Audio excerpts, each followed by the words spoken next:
சொர்க்கம் எங்க இருக்குன்னா, சொர்க்கம் எதுல இருக்கு? சாப்பாட்டுல இருக்கா, தூங்குறதுல இருக்கா, பணத்துல இருக்கா, பதவியில இருக்கா? சொர்க்கம் எங்க இருக்கு? நீங்க நினைக்கிற மாதிரி எதுலயும் கிடையாது. ஒன்னே ஒண்ணுலதான் சொர்க்கம். மற்றவரை மகிழ்வித்து மகிழ், அவ்வளவுதான். என்னைக்குமே இன்னொருத்தவங்களை சந்தோஷப்படுத்தி அந்த சந்தோஷத்தை பார்க்கறது தான் சொர்க்கம். என்னால இன்னைக்கு அவன் நன்னா இருக்கான், என்னால அவன் சிரிக்கிறான், என்னால அவன் இன்னைக்கு நிம்மதியா இருக்கிறான், என்னால அவன் சாப்பிடுறான், என்னால அவன் தூங்குறான், இப்படி சொல்றோம் பாருங்க, அதுதான் சொர்க்கம். அதே என்னால அவன் சாப்பாட்டை இன்னைக்கு இழந்துட்டான், என்னால அவன் தூக்கத்தை இழந்துட்டான், என்னால அவன் கெட்டு போயிட்டான் அப்படின்னா, இதுக்கு என்னால் அவன் நினைக்கிற அந்த அந்த நான்கிற ஆள் நரகத்திற்குள் போறான்னு அர்த்தம்.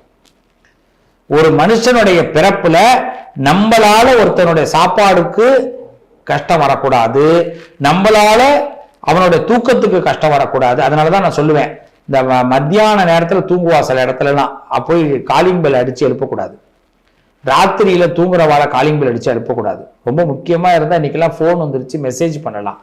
ரொம்ப அர்ஜென்ட்டா இருந்தா அடிக்கலாம், தப்பு இல்லை. சும்மா சில பேர் பாத்தீங்கன்னா 9 மணிக்கு பிறகுதான் பத்திரிக்கை வைக்க வருவா. அது மத்தியானத்துல கல்யாண பத்திரிக்கை வைக்க நிறைய பேர் வருவா. இந்த பத்திரிக்கை வைக்கிறதுக்கே சில நேரங்கள்லாம் இருக்கு. ஒரு 12 மணிக்குள்ள போகணும், அப்படி இல்லைன்னா சாயந்தரம் 4 மணிக்கு தான் போகணும். கல்யாணத்துக்கு தான் நம்ம பத்திரிக்கை வைக்க போவோம். அவன் அப்பதான் நல்ல நித்திரையில இருப்பான், அப்பதான் நிம்மதியா 10 நிமிஷம் படுத்திருப்பான் 3 மணிக்கு. அது அப்ப என்ன பண்ணும், அவனுடைய லைஃபும் போகும், நம்மளோட அவன் நம்மளை எரிஞ்சுக்கிட்டே தான் உட்காருவான். வாங்க கல்யாணமா வச்சிருக்கீங்களா வாங்க அப்படின்னுவான். நான் வந்துடுறேன் அப்படின்னுவான். நம்ம போனதுக்கு பிறகு இவன் ஒருத்தன் கல்யாண பத்திரிக்கை வைக்க நேரம் தெரியாம வைக்கிறான் பாரு அப்படின்னுவான். இப்ப புரியுது அப்ப உங்களுக்கு? அப்ப நம்மளால யாருமே கெட்டு போக கூடாது. இப்படிப்பட்ட ஒரு நல்ல மனுஷங்க உலகத்துல இருக்காங்களா?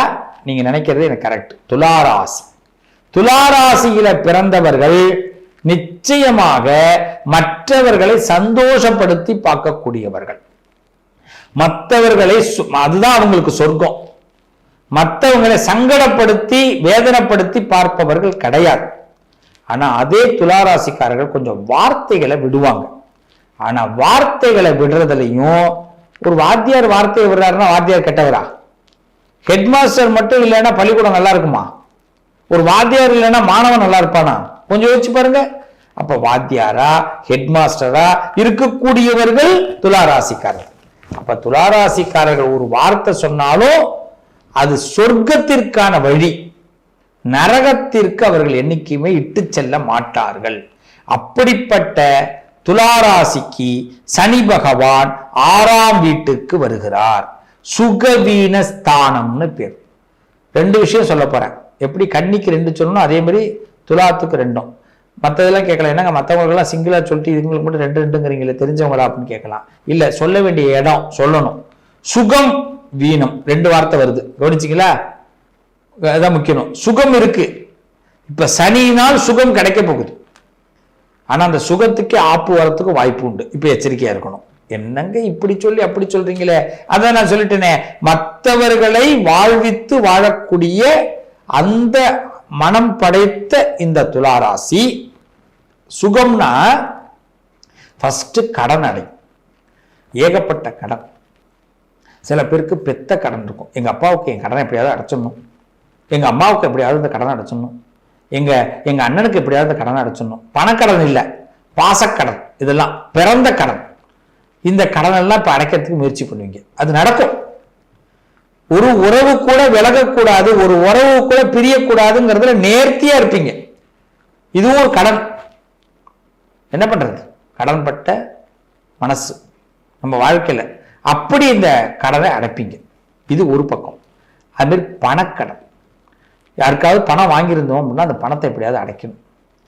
அதை அடைக்கிறதுக்கு பகவான் வழி கொடுப்பார். இவ்வளவுதான். நீங்க ஒண்ணும் பண்ண வேணாம். பகவான் வழி கொடுப்பார், சுவாமி வழி கொடுப்பார், சிவபெருமான் வழி கொடுப்பார்.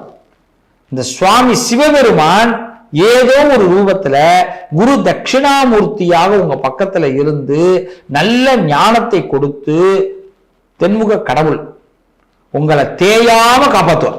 எப்படி காப்பாற்றுவார்? தேயாம, உங்களை தேயாம காப்பாற்றுவார். உங்களுக்கு வளர்பிறை தான், தேய்பிறையே கிடையாது. ஏன்னா நீங்க நல்ல எண்ணம் படைச்சதுனால. நீங்க பெரிய கஷ்டத்துல இருந்தாலும் சரி, ஹோட்டலுக்கு போனா ஹைஃபையா என்ன சாப்பிடணுமோ அதை சாப்பிடுவீங்க. கஷ்டம் ஒரு பக்கம் இருக்கும், சாதாரணமா எனக்கு 2 இட்லி போடுவோம் அப்படின்னு சொல்ல மாட்டோம். என்னங்க ஸ்பெஷல் இன்னைக்கு? இதான் துளாராசி. அதை விட என்ன, வீட்டில் அழைச்சிட்டு போன எல்லாருக்கும் நீ எல்லாம் சாப்பிடு, என்னென்ன ஸ்பெஷல் சாப்பிடணுமோ சாப்பிடு. அந்த எண்ணம் தான் துளாராசி. தான் மட்டும் ஸ்பெஷலா சாப்பிட்டுட்டு மற்றவங்களுக்கெல்லாம் காஞ்சி போன 2 இட்லியை கொடுக்குறவங்க கிடையாது. இப்படிப்பட்ட துளாராசிக்கு கடன் அடைப்பதற்கான நல்ல வழியை இந்த சனி பகவான் கொடுப்பார், குருவுடைய அருளால். ஏன்னா சனி துளாராசியில உச்சம் பெற்ற இடம். அவங்க உச்சம், ஆயுளுக்கு பங்கம் கிடையாது. நல்ல கவனிங்க, ஆயுளுக்கு பிரச்சனை இல்லை, பா நிம்மதி. கடன் அடையும், அப்பா நிம்மதி. எல்லா கடனும் அடையும், பெத்த கடன் அடையும், இரத்த கடன் அடையும், பணக்கடன் அடையும், மனக்கடனும் அடையும். மனக்கடனா என்ன, இது எப்படியாவது ஒன்று நடத்தி விட்டுட்டா போதும் அப்படின்னு சில துளாராசிக்காரவங்க எல்லாம் வயிற்றுல புளியை கரைச்சிட்டு உட்காந்துருப்போம். என்னது, இந்த பிள்ளைகளுக்கு ஒரு கல்யாணத்தை பண்ணிட்டா போதும், என் பிள்ளைக்கு ஒரு குழந்தை பிறந்துட்டா போதும், என் பேரனுக்கு ஒரு வேலை கிடைச்சிட்டா போதும், இப்படிலாம் ஆசைப்படுவோம் இல்லையா? வயசுல பெரியவங்க வயசாயிட்டுனாலே கவலை கவலைன்னு சொல்லுவோம். என்ன காரணம்?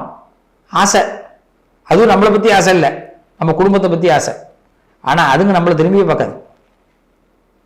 ஆமா, சுதந்திர தினம் குடியரசு தினம் மாதிரி தான். சுதந்திர தினத்தன்னைக்கு தான் எல்லாருமே பார்த்தீங்கன்னா தேசிய கொடி நிமிர்ந்து பார்ப்பான். அதுக்கு பிறகு பாருங்க, என்னைக்காவது அடுத்து பார்க்குறான பாருங்க, எங்கேயாவது ஒரு இடத்துல தேசிய கீதம் வாசிக்கிறோம்னு எங்க இருந்தாலும் எழுந்து நிற்கணும்.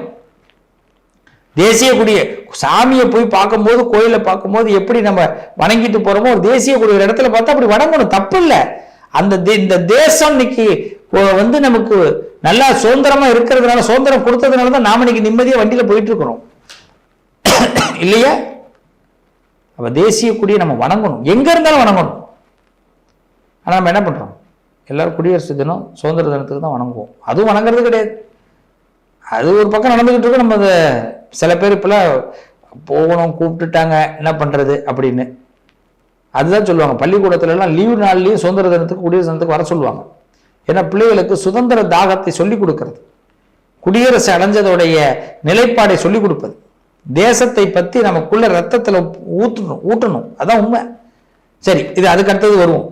இப்ப சுகவீன ஸ்தானம், இந்த சுகத்தை கொடுக்கக்கூடிய சனி பகவான் குரு தட்சிணாமூர்த்தியாக இருந்து கடனை அடைப்பார். எல்லா கடனையும் அடைப்பார், எல்லா கடனையும் அடைப்பார். நம்பலாம். நீங்க இப்ப உடனே கேட்கலாம், சில பேர் கமெண்ட்ல கூட கேட்பீங்க, அப்ப அவர் அடைப்பார்னா நான் ஓரமா உட்காந்துக்கலாமா அப்படின்னு. இங்கதான் ட்விஸ்டிங். நாம தான் ஒர்க் பண்ணணும். அவர் அடைப்பதற்கு வழிதான் கொடுப்பார், நல்ல சிந்தனைகளை நமக்கு கொடுப்பார். கிடப்புல, அதாவது முடங்கி கிடந்த நம் மூளையை நமக்கு இனிமேல் கிடப்பு இல்லாம வேலையை வெளிப்படுத்துவார். எங்கெல்லாம் வழி கிடைக்கிறதுங்கிறத நமக்கு கண்ணுல காட்டி கொடுப்பார். எங்கெல்லாம் ஒரு சின்ன ஒரு பிளான் அமைஞ்சா கூட அதுக்குள்ள நம்மளை கொண்டு போய் பட்டிடுவார். அதுல நம்ம சக்சஸ் பண்ணுவோம். ஸோ சுகத்தை கொடுக்க போறார். அடுத்தது ஒன்று சொல்றேன் நீங்களே, எஸ், உடல் நலத்தில் ரொம்ப கவனமா இருக்கணும் துளாராசி. சின்னதா ஒரு சின்ன பிரச்சனை உடம்புல வந்தாலும் உடனே ஒரு செக்அப் பண்ணிடுங்க, நல்ல மருத்துவரை பாருங்க. துளாராசிக்காரர்களுக்கு மருத்துவ பரிசோதனை பண்ணிக்கணும். நல்லா சாப்பிடுங்க, குளிர சாப்பிடுங்க, நிம்மதியா இருங்க. எதையும் வேண்டான்னு அவாய்ட் பண்ணாதீங்க. நல்ல பண்டங்களை அதிகமா வேண்டான்னு சொல்லக்கூடியவர்கள் துளாராசிக்காரர்கள். கசப்பான பொருளா வேண்டாம், இதெல்லாம் இருக்கக்கூடாது. பிடிச்சு சாப்பிடுங்க. பாகக்காய் சாப்பிட்டா நல்லது, இது உண்மை. இது மாதிரிலாம் சாப்பிடணும். கீரை வகைகள் நிறைய எடுத்துக்குங்க. உடல் நலங்கள்ல ரொம்ப அக்கறை செலுத்த வேண்டிய நேரம். உடல் நலங்கள்ல அக்கறை செலுத்தும் போது நீங்க எதிர்பார்த்த வெற்றி கிடைக்கும். இந்த 6வது இடத்துக்கு, சுகவீன ஸ்தானத்திற்கு இந்த சனி பகவான் வருகையினால் உங்களுக்கு ஆயுளுக்கு பங்கம் கிடையாது. ஆரோக்கியத்தில் மட்டும் கூடுதல் கவனம் தேவை. டெய்லி காலையில எழுந்து நம்ம கொஞ்சம் ஹாட் வாட்டர் குடிக்கிறோம், ஹாட் வாட்டர்ல குளிக்கிறோம், நல்லது சாப்பிட்றோம், அவ்வளவுதான். நம்ம ஏன் ஆஸ்பத்திரி போவானே, வீட்டிலே இருக்கலாம். இதுல எங்கேயாவது மிஸ்டேக் பண்ணாதான் ஆஸ்பத்திரி போற மாதிரி இருக்கும். அதுக்கு நம்ம இடம் கொடுக்க கூடாது. அது மாதிரி இந்த வருஷத்துல, இந்த 2.5 வருஷத்துல, இந்த 6ஆம் இடத்துல இருக்கக்கூடிய காலகட்டத்துல நீங்க எதிர்பார்க்கிற நல்ல மாற்றங்கள் ஏற்படும். நீங்க ஏதாவது ஒரு என்னுடைய லைஃப்ல இது கிடைக்கவே இல்லைங்க, நடக்கவே இல்லைங்க, எப்படியாவது இதை நடத்தணுங்க அப்படின்னா கண்டிப்பா நடக்கும். அதுதான் சுகம். உங்க மனம் தளராமல் சனி பகவான் பார்த்துப்பார். உங்க மனதிற்கு தெம்பூட்டு வகையில எல்லா விஷயங்களும் நடக்கும். நீங்க நினைச்ச விஷயம், சில பிள்ளைங்க எல்லாம் படிச்சிருப்பீங்க, மேற்படிப்பு படிக்க முடியாம நிற்பீங்க, அவங்களுக்கு மேற்படிப்பு படிக்கிற பாக்கியம். சில பேர் ஒரு குழந்தை பெற்றிருப்பீங்க, இன்னொரு குழந்தை பெற்றுக்கிறதுக்கு வாய்ப்பு ஏற்படும். எப்பயாவது இன்னொரு குழந்தையாவது கிடைச்சிட்டா நல்லது சார், இப்ப கண்டிப்பா கிடைக்கும். சில பேர் ஒரு வீடு கட்டியிருப்பீங்க, இன்னொரு வீடு கட்ட வாய்ப்பு இருக்கும். எல்லாமே ரெட்டிப்பு பலன்கள் கிடைக்கும். சார் வீடே கட்டலையே, நாங்க கண்டிப்பா வீடு அமையும். வாகன யோகம், வீடு யோகம், இது எல்லாம் உங்களை சந்தோஷப்படுத்தக்கூடிய நேரம். சில பேர் உங்களுக்கு கடன் கொடுக்கவே தயங்கியிருப்பான், இப்ப அவன் நம்மளை போன் போட்டு கூப்பிடுவான், சார் நீங்க எலிஜிபிளா இருக்கீங்க, நான் உங்களுக்கு கடன் கொடுக்குறேன். அவங்க 8% வட்டினா 7% வட்டி உங்களுக்கு தரணுவான். எப்படிலாம் எடுக்கிறான் பாருங்க. அப்புறமா அந்த ஃபீஸ் இந்த ஃபீஸ் அப்புறம் நிறைய வாங்கிடுவான், அது வேற விஷயம். ஆனாலும் நம்மள ஆசையை உண்டாக்குவான், அதை நம்ம கண்டு நமக்கு ஒரு வெற்றி கிடைக்கும். ஆக கடன் தொந்தரவுகள் நீங்கும், பெரிய அளவுல முன்னேற்றம் ஏற்படும், வசதிகள் ஏற்படும், வாழ்க்கையில நல்ல உயர்வு ஏற்படும். இந்த காலகட்டத்தில் குரு தட்சிணாமூர்த்தி அதிகமாக வழிபாடு பண்ணுங்க, சிவனை வழிபாடு பண்ணுங்க, சிவரூபத்தை வழிபாடு பண்ணுங்க. நிச்சயமாக துளாராசி துக்கம் இல்லாமல் சிறப்பாக இருப்பீர்கள், சிறப்பாக இருப்பீர்கள். வாழ்த்துக்கள், நல்லதே நடக்கும்.